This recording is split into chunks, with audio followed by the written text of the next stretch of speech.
ಜನಗಳು ನೋಡಿ ಅಂಬಾಲಿ ಭಾರತಿ ಅಂತ ನಾನಿನ್ನ ಬಿಡಲಾರೆ ಮೂವಿ ತೆಗೆದಿದ್ದಾರೆ. ಅವ್ರು ನೋಡೋಕ್ಕೆ ತುಂಬ ಇನ್ನೋಸೆಂಟ್ ಎಷ್ಟಿದಾರೋ ಅಷ್ಟೇ ವೈಲ್ಡು, ಅಷ್ಟು ಆ್ಯರಗೆಂಟ್ ಲೇಡಿ ಅವರು. ಸ್ವಲ್ಪ ದುಡ್ಡು 20 ಲಕ್ಷ ಬೇಕು ಅಂತ ಹೇಳಿ ಅಪ್ರೋಚ್ ಮಾಡಿದರು.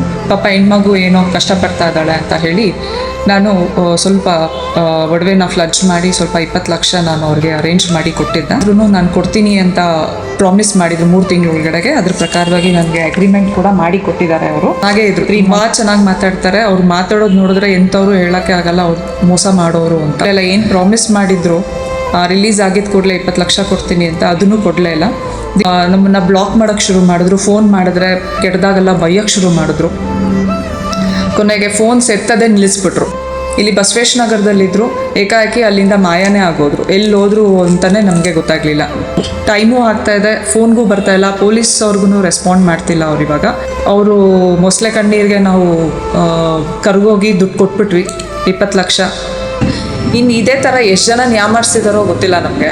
ಸೊ ನಮ್ಮಂಗೆ ಬೇರೆಯವರು ಮೋಸ ಹೋಗಬಾರ್ದು ಅನ್ನೋದೇ ನಮ್ಮದು ಉದ್ದೇಶ ಈ ಪ್ರೆಸ್ ಮೀಟ್ ಮಾಡಲಿಕ್ಕೆ. ದುಡ್ಡು ಕೊಟ್ಟಿರೋದಕ್ಕೆ ನಾವು ಕೇಳೋಕ್ಕೆ ಫೋನ್ ಮಾಡಿದ್ರೆ ನಮಗೆ ಆವಾಜ್ ಆಗ್ತಾರೆ. ಏನು ಮಾಡ್ತಿರೋ ಮಾಡ್ಕೊಳ್ಳಿ, ಯಾವ ಪೊಲೀಸ್ಗೆ ಹೋಗ್ತಿರೋ ಹೋಗ್ಕೊಳ್ಳಿ, ಯಾವ ಕೋರ್ಟ್ಗೆ ಹೋಗ್ತಿರೋ ಹೋಗ್ಕೊಳ್ಳಿ, ನಮ್ಗೆ ಆದರೆ ಕೊಡ್ತೀನಿ, ಇಲ್ಲಾಂದರೆ ಕೊಡಲ್ಲ ನಾನು ಅಂತ ಹೀಗೆ ಏಕಾಏಕಿ ಮುಖದ ಮೇಲೆ ಹೊಡೆದಂಗೆ ಹೇಳ್ತಾರೆ. ಯಾರಿಗೂ ಈ ಥರ ಮೋಸ ಮಾಡಬೇಡಿ. ನಂಬಿಸಿ ಕುತ್ತಿಗೆ ಅಂತೂ ಕುಯ್ಲೇಬೇಡಿ ಯಾರಿಗೂ. ಕೈಲಾದ ಕೊಡೋಕೆ ವಾಪಸ್ ಆದರೆ ದುಡ್ಡು ತೊಗೋಬೇಕು, ಇಲ್ಲಾಂದರೆ ತೊಗೊಳಕ್ಕೆ ಹೋಗಬಾರ್ದು. ತೊಗೋಬೇಕಾದ್ರೆ ನಮಸ್ಕಾರ ಹೊಡೆದು ಕಾಲಿಗೆಲ್ಲ ಬಿದ್ದು ಕಣ್ಣೀರೆಲ್ಲ ಹಾಕ್ಕೊಂಡು ದುಡ್ಡು ತೊಗೊಳ್ತೀರಿ. ತೊಗೊಂಡ್ಮೇಲೆ ಆವಾಜ್ ಹಾಕ್ತೀರಿ, ಬೈತೀರಿ, ಏನು ಮಾಡ್ತಿರೋ ಮಾಡ್ಕೊ ಹೋಗಿ ಅಂತೀರಿ. ಈ ಥರ ಎಲ್ಲ ಯಾರಿಗೂ ಮಾಡಬೇಡಿ. ನಾವೇನು ಕೊಟ್ಟಿದ್ದೀವೋ ನಂಬಿಕೆ ಇಟ್ಟು ನಾವು ಕೊಟ್ಟಿದ್ದೀವಲ್ವ, ಆ ದುಡ್ಡನ್ನ ನಂಬಿಕೆ ಉಳಿಸ್ಕೊಂಡಿಲ್ಲ ಬಿಡಿ, ಕಳ್ಕೊಂಬಿಟ್ಟಿದ್ದಾರೆ ಅವ್ರ ನಂಬಿಕೆನ. ಆ ದುಡ್ಡು ನಮ್ಗೆ ವಾಪಸ್ ಕೊಟ್ಟರೆ ಸಾಕು.